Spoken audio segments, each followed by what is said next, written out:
Am I the a-hole for cutting off my parents after they spent my wedding fund on my twin sister? So I'm 23F, going to lay it all out here. My twin sister Allison and I have had this rivalry for as long as I can remember. I guess that's not unusual for siblings, but in my case, it wasn't just between us. It was like my parents were pushing us into it without even realizing. They've always treated Allison like she's something special, and I was just there. I mean, we're twins, right? Shouldn't we be treated equally? But no, from day one, Allison has been their golden child. And here's the thing. It's all because she's 12 minutes older than me. Yeah, you heard that right. 12 minutes. That's apparently all it takes to become the favorite.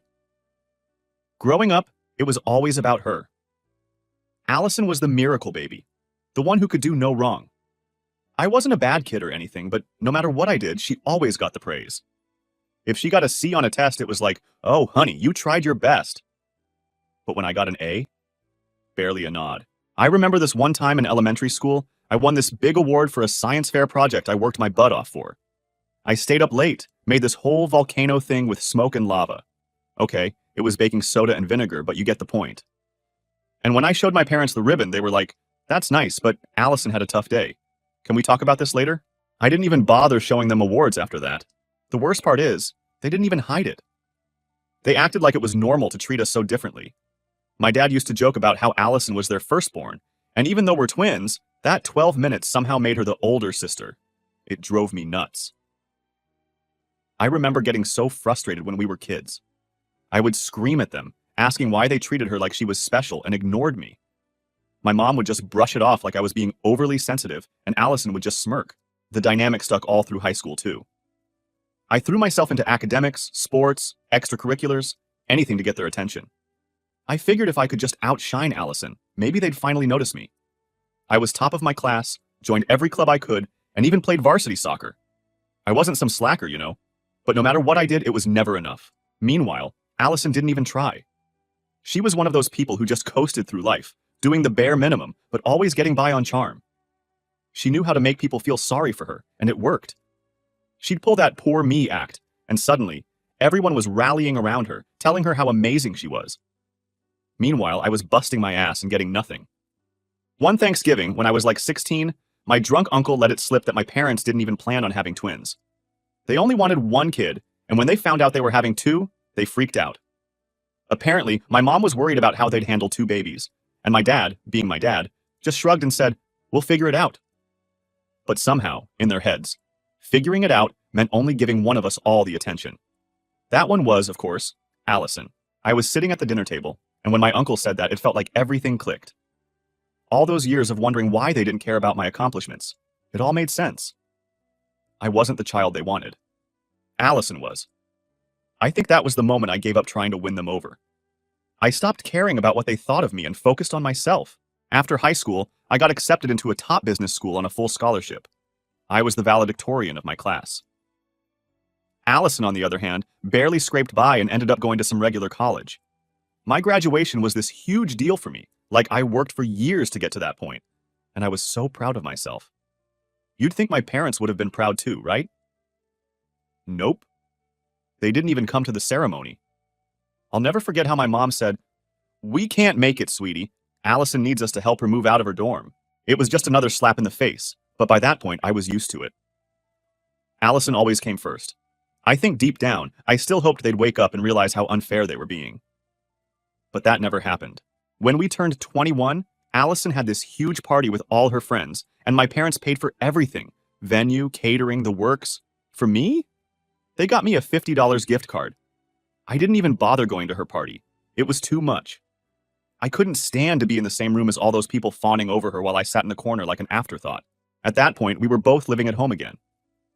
Allison had graduated, but she couldn't find a job, so she was basically just hanging around the house, doing nothing. Meanwhile, I was interning at this big firm, working my butt off and planning for my future. But my parents didn't care about that. They were more worried about Allison's job search than my actual career. The breaking point for me was when I found out about the wedding fund. My grandma, God bless her, left both me and Allison money for our weddings when she passed. She made sure we each got the same amount because she knew how my parents treated us. But what did my parents do? They spent my share on Allison's wedding. They used my inheritance, the money that was supposed to be for my future, on her. I didn't find out until that Thanksgiving dinner when my uncle spilled the beans. He was drunk, going on and on about how expensive Allison's wedding had been, and how my parents had to dip into both of our wedding funds to cover it. I was furious. They didn't even ask me. They just spent my money on Allison like I didn't matter.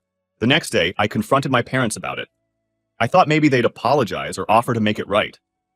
Instead, they just shrugged and said they'd pay me back eventually. They didn't seem to understand why I was so upset. My dad actually said, "Well, Allison needed it more. You're more responsible. You'll figure it out." When I heard him say that, I was done. I didn't even think twice about packing my stuff and getting out of there. I didn't make some dramatic exit or anything, but it was clear I wasn't going to stay in a house where I was treated like I didn't matter. I just wanted to disappear from their lives like they'd always done to me. I'd been holding on for so long, hoping they'd realize what they were doing. But it was obvious that wasn't going to happen.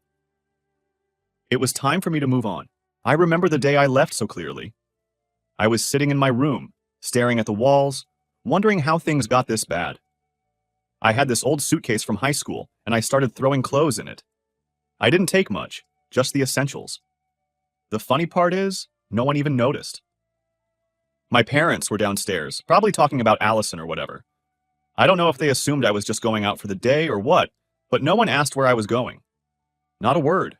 I packed up and left while they were still inside, completely clueless. It felt weird, like I was sneaking out, but at the same time, I felt so relieved.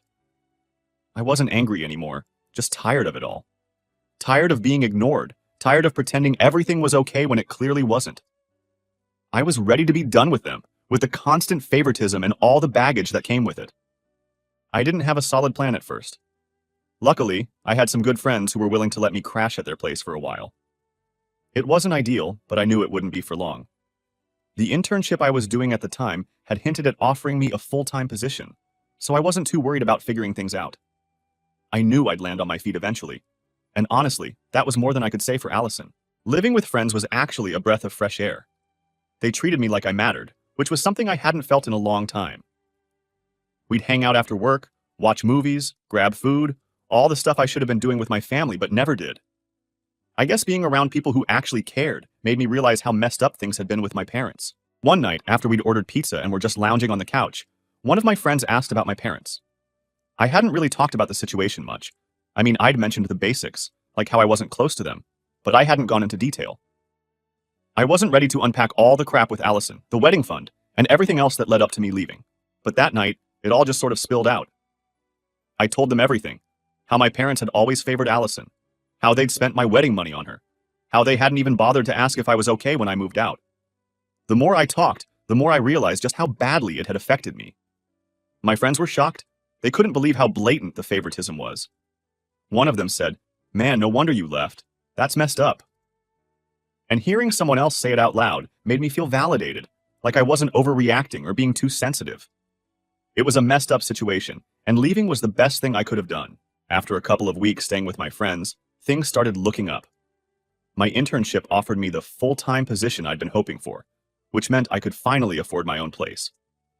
It was a modest apartment, nothing fancy, but it was mine. I was proud of it, especially because I'd earned it all on my own. No handouts, no help from my parents, just me working hard and making it happen. The day I moved into my new apartment was one of the best days of my life. I remember standing in the empty living room, looking around at the bare walls and thinking, this is it. I did this. It felt like a fresh start, a clean break from everything that had happened with my family. For the first time in a long time, I felt hopeful. I settled into my new life pretty quickly. Work was going great, and I was finally feeling like I had control over my own future. No more competing with Allison for attention, no more worrying about what my parents thought of me. It was just me, living my life the way I wanted to. And honestly, it was a huge relief. Of course, there were times when I'd think about my family. I wasn't completely heartless. I'd wonder how they were doing, if they ever thought about me. But every time I got close to picking up the phone, I'd stop myself. What would be the point? I knew they hadn't changed, and I wasn't ready to go back to the way things were. Not after everything they'd put me through. Then came my birthday. It was my first birthday since moving out, and part of me hoped, just a tiny part, that they'd reach out. Maybe they'd call, maybe they'd finally realize they'd messed up and try to make things right. But when the day came, the only call I got from them was about a plumbing issue at the house. They didn't even wish me a happy birthday. I guess that was when it really hit me. They didn't care. Not about me, not about what I'd been through. To them, I was just someone who could fix their problems when they needed help. That's all I'd ever been. Someone they could rely on when it was convenient for them, but never someone they actually cared about. After that, I made a promise to myself. I wasn't going to let them drag me down anymore. I'd done fine without them, and I would continue to do fine on my own. I had my friends, my job, my apartment, everything I needed. And I didn't need their approval to feel good about my life. I was better off without them. After a couple of months in my new apartment, things were finally falling into place. I was getting used to living on my own, and work was going well. I was still in that stage where every little thing felt like an achievement. Paying bills, furnishing my place, just having my own space to come back to at the end of the day. It wasn't the fanciest place, but it was mine. For once, I felt in control of my life. I hadn't spoken to my parents since I left. It wasn't like I was avoiding them, but I also wasn't going out of my way to reconnect either. They hadn't reached out, so I figured they were fine with things being the way they were. Honestly, I didn't miss them. Not really. Sure, there were moments where I'd wonder how they were doing or if they thought about me, but it wasn't like I was sitting around waiting for a call from them. And then, one day, I got that call. Except it wasn't from them. It was from my uncle. I hadn't heard from him in years, so when I saw his name pop up on my phone, I almost didn't answer. But curiosity got the better of me, and I picked up. "Hey, it's Uncle Greg," he started, his voice a little shaky. I could tell right away something was up. He's usually the kind of guy who's always upbeat, even when things aren't going great. "I need to talk to you about your parents." My stomach dropped. I didn't know what to expect, but I knew it wasn't going to be good. "What's going on?" I asked, trying to keep my voice steady. "They've been in an accident," he said. "A pretty bad one. They're in the hospital." I just kind of froze. I didn't know what to say. My first thought was that they were okay. They had to be okay, right? But he kept talking, filling in the details I hadn't asked for yet. Apparently, they were driving back from some event when a truck hit their car. My mom was hurt pretty bad, and my dad was in critical condition. They'd been in the hospital for a few days, but no one had told me. No one thought to call me until now. "They wanted me to let you know," he said, his voice softer now. I think they want to see you." I wasn't sure how to feel about that. My parents and I hadn't spoken in years, and now, after everything, they wanted to see me? It didn't sit right with me, but at the same time, I couldn't shake the feeling that maybe this was it. Maybe this was the moment things would change. Maybe they realized how messed up things had been and wanted to fix it. But then again, that felt too easy. Too convenient. I asked if Allison had been there, and Uncle Greg told me she had. Apparently, she'd shown up once but didn't stay long. She was busy with her new family and didn't want to leave her stepkids for too long. Typical Allison. Always making things about her. But here's the kicker. When Allison found out they didn't have health insurance, she refused to help. She didn't want to ask her rich husband for money so soon after the wedding, and she definitely didn't want to deal with the bills herself. So my parents were stuck. They had no savings, no insurance, and now they were reaching out to me to cover their medical expenses. The more Uncle Greg talked, the angrier I got. It wasn't like I wished anything bad on my parents, but this was the first time they'd tried to contact me in 2 years. And it wasn't to apologize or make amends. It was because they needed money. After everything they'd done, spending my wedding fund, ignoring me, favoring Allison, they had the audacity to ask me for help. I didn't know what to say. Part of me felt guilty for even thinking about saying no. I mean, they were my parents, right? But at the same time, I couldn't just forget everything that had happened. They hadn't cared about me for years, and now they wanted me to swoop in and save them when things went south? I don't know what to do, I finally said. It wasn't a lie, I really didn't know. Uncle Greg was quiet for a moment before he spoke again. "I get it," he said. "I know things haven't been easy between you and your parents, but they're in a tough spot right now. Just think about it, okay?" I told him I would, but the second I hung up, I felt like I'd been sucker punched. It felt like no matter how far I'd come, no matter how much I distanced myself from them, they still had this way of pulling me back into their mess. I didn't want to be the bad guy here, but I also didn't want to be the one they only turned to when they needed something. For the next couple of days, I went back and forth on what to do. Should I help them out? Should I visit them at the hospital? Was this some kind of test, or were they really just that desperate? I tried to put myself in their shoes, but it was hard. If it had been the other way around, would they have helped me? I wasn't so sure. I didn't tell anyone about the call at first. It felt too complicated to explain, and I didn't want my friends to think I was being cold-hearted. I mean, what kind of daughter refuses to help her parents after an accident? But at the same time, what kind of parents ignore their kid for years, only to reach out when they need financial help? It wasn't until a few days later, when one of my friends noticed I was off, that I finally told someone what was going on. We were sitting in my apartment, just catching up after work, and she asked if everything was okay. I must have been pretty bad at hiding my stress because she didn't let it go. I told her about the accident, about the call from Uncle Greg, and about how my parents wanted me to cover their medical bills. She listened quietly, and when I was done, she said, "Honestly, I don't think you owe them anything." Hearing someone else say it out loud made me feel better, but it didn't make the decision any easier. She was right, though. After everything they'd put me through, I didn't owe them anything. But still, it felt like I was walking this tightrope between doing what was right and doing what was best for me. And I wasn't sure which side I was going to land on. I spent the next few days feeling like I was walking around in a fog. My brain was stuck on this loop, going back and forth between should I help them and they don't deserve my help.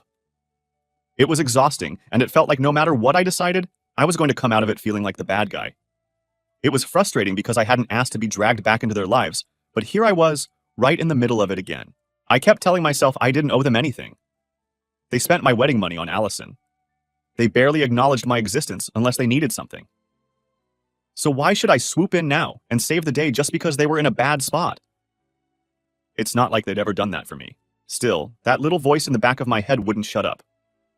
"But they're your parents," it whispered, making me feel guilty for even considering saying no. That guilt ate at me for days. I kept thinking about how people would judge me if they knew the full story. Like, what kind of person lets their parents struggle after a car accident? But at the same time, I knew the full story, and that's what made it so complicated. Eventually, I decided I had to stop torturing myself. I wasn't going to drag this out any longer. I had to make a decision, one way or another, so I could stop feeling like I was stuck in limbo. And after a lot of back and forth, I finally made up my mind. I wasn't going to help them. It sounds harsh, I know, but when I really thought about it, I realized that this wasn't about the accident, or the medical bills, or any of that. It was about the years of favoritism, the way they treated me like I didn't exist unless they needed something, and the fact that they only reached out now because they were desperate. If they hadn't gotten into that car accident, I would have never heard from them again. And that's what sealed it for me. Once I made my decision, I felt this weird sense of relief, like a weight had been lifted off my shoulders. I still didn't feel great about it, but at least I wasn't stuck in that constant loop of indecision anymore. I was moving forward, and that was something. I knew I couldn't just ignore them forever, though. They'd been calling and texting nonstop, and I couldn't keep dodging their calls. So one night after work, I sat down and braced myself for what was coming. I figured it was time to let them know where I stood. I thought about texting them, but that felt too impersonal, so I decided to call. When my mom picked up, I could tell she'd been waiting for this call. Her voice was all tense, like she was trying to keep it together, but couldn't quite hide how upset she was. She jumped straight into it, talking about how bad things were and how much they needed help. I let her talk for a while, just nodding along and saying, "Uh-huh," every now and then, but my mind was already made up. Finally, when she paused to take a breath, I said, "Mom, I'm sorry you're going through this, but I can't help with the bills." There was this long silence on the other end of the line. I could feel the tension through the phone, and I knew she was trying to hold back. But then she snapped. "What do you mean you can't help? We're your parents! You can't just leave us like this!" she shouted. Her voice cracked, and for a second I thought she might cry, but instead, she just kept yelling. I tried to explain. I told her that after everything that had happened between us, after all the years of being ignored and overlooked, I didn't feel like I owed them anything. I told her that it wasn't my responsibility to fix their problems when they never cared about mine. That didn't go over well. "You're ungrateful," she hissed. "After everything we've done for you, this is how you repay us?" I couldn't help but laugh a little. "Mom, everything you've done for me? Like what? Spending my wedding money on Allison? Treating me like I didn't exist unless you needed something?" That really set her off. She started shouting about how they had no choice, how Allison needed the money more, how they always put their kids first. It was like she couldn't see how ridiculous she sounded. After a few minutes of listening to her go on and on, I realized there was no point in arguing. She wasn't going to see things from my perspective, and I wasn't going to change my mind. So, I just let her finish her rant, and when she finally ran out of steam, I said, "I'm sorry, Mom, I really am, but I can't help you." And with that, I hung up. I sat there for a while after the call ended. just staring at my phone. I felt this strange mix of emotions: relief, guilt, frustration. It was weird. On one hand, I knew I'd done the right thing for myself. On the other hand, it still felt like I just cut off my own family. But then again, had they ever really been my family? It didn't take long for the fallout to start. My mom called back almost immediately, but I didn't answer. She left this long, rambling voicemail about how I was ungrateful, how I was turning my back on them in their time of need, all that usual stuff. I deleted it without even listening to the whole thing. My dad didn't call, but that wasn't surprising. He rarely said much anyway, except for the occasional grumble about how I should be more like Allison. I guess he figured my mom would handle it, like she always did. And then came the texts from Uncle Greg. He was trying to be the peacemaker, I guess, telling me I should reconsider, that family is important, and that I'd regret this decision someday. I appreciated his concern, but it didn't change anything. I wasn't going to cave. I blocked their numbers after that. I didn't need the constant guilt-tripping and drama. I had my own life to focus on, and I wasn't going to let them drag me back into their mess. I felt bad about blocking Uncle Greg, but I knew he'd just keep pushing if I didn't. He meant well, but he didn't understand what it was like to grow up in that house, to always be the second choice. So that was it. I'd made my decision and I was sticking to it. Update. It had been about a week since I made the call and officially cut ties with my parents. After that conversation with my mom, I expected some fallout, but honestly, things were quieter than I thought they'd be. I hadn't heard from them directly since I blocked their numbers, and for the first time in what felt like forever, I didn't feel that constant weight on my chest. I had a moment to breathe. No guilt-tripping, no manipulation, just peace. I was starting to feel like I could finally move forward. Work was going well, I had my apartment in order, and I was just focusing on myself for once. But of course, that didn't last long. One evening I was sitting in my living room, catching up on some work emails, when I heard a knock on my door. I wasn't expecting anyone, and most of my friends knew to text before coming over. I figured it might be a delivery or something, but when I opened the door, there she was. Allison. I hadn't seen her in person since I left home, and I wasn't exactly thrilled to see her now. She looked different, though. Polished. Almost like she'd stepped straight out of some magazine.